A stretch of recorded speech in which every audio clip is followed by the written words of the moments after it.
First and goal, Toronto. Graves, surprisingly, is going to try and throw.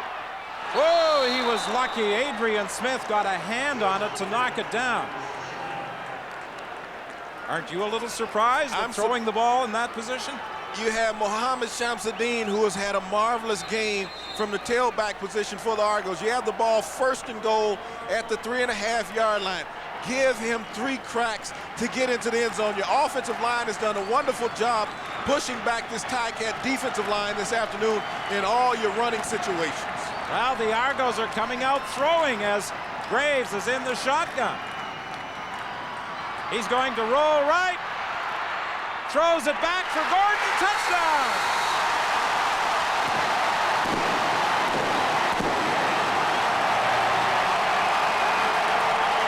John, I guess it would be safe to say that neither one of us are coaches in this situation.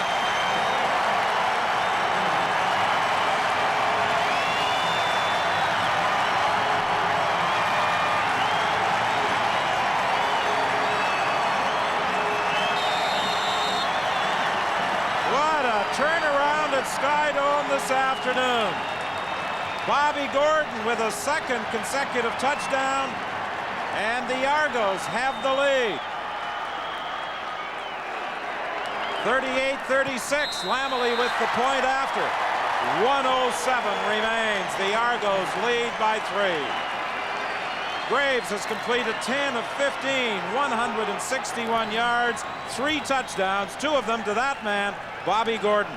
We came in here today looking for a defensive battle today, and an offensive slugfest is broken out. Bobby Gordon breaking through right there to coverage. A very studious play on his behalf, but Marvin Graves had the time and the presence of mind to wait on his receiver to clear, find him on the backside, but the speed of a Marvin Graves getting outside, what he did there was he stepped up inside of the contain, bought the extra time to get the ball to a Bobby Gordon to put the Argonauts in the lead.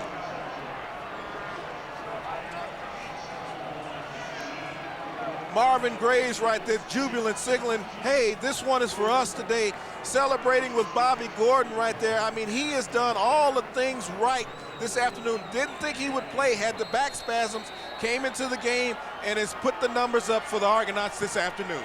Now Todd Dillon, the starter, continues at quarterback. He dumps it off to Reggie Barnes. He's going to be stopped short of a first down.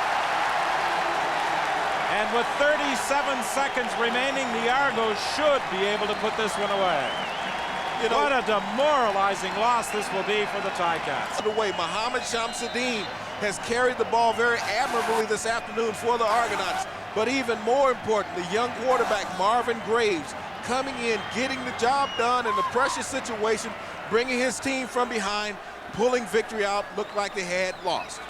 Well, the Argos haven't been filling Skydome this season, but the spectators in attendance on this sunny Sunday afternoon have certainly delighted in what they have witnessed in the fourth quarter, and the unveiling of a new talent in Mohammed Shamsuddin, who has led the team with 24 carries for 156 yards.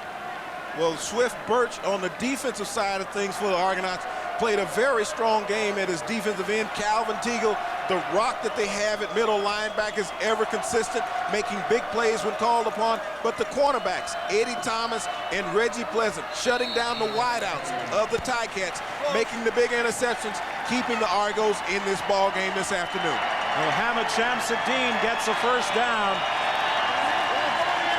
And Marvin Graves, coming off the bench, has orchestrated one of the great comebacks of all time in the CFL. 28 fourth quarter points for the Toronto Argonauts in erasing a 36-11 deficit. You know, this was a very exciting and pleasant game to work this afternoon. The crowd really appreciated it here at Skydome. It was wonderful not to see people exiting with 5 or 10 minutes to go in the game for once, to sit around and do the 60 minutes of football and enjoy the productivity of the Argonaut players. You know, we've been in a strike-infested situation lately with baseball and hockey, but the true football was played this afternoon at Skydome, and the fans got their money's worth. And the fans in attendance have been rewarded with a tremendously exciting football game as the Argos become the sole occupants of third place in the CFL East. They win their fifth football game of the year in dramatic fashion. 28 unanswered fourth quarter points for a 39-36 win over the Hamilton Ticats. For Don Sutherland and his Ticats, this is going to be a long, quiet trip back to Hamilton on the QEW. The turning point in the game, you know, when we look at it, if you recall the short kick by Wayne Lamley that caught the Ticats off guard, and everything snowballed from that point for the Argonauts, and they were able to pull out this victory this afternoon. 39-36, the Argos beat the Ticats. Scott? Well done in the third quarter. You surely would have given odds on a Ticat victory, but this is the Canadian Football League, and it concludes with a 39-36 Toronto win.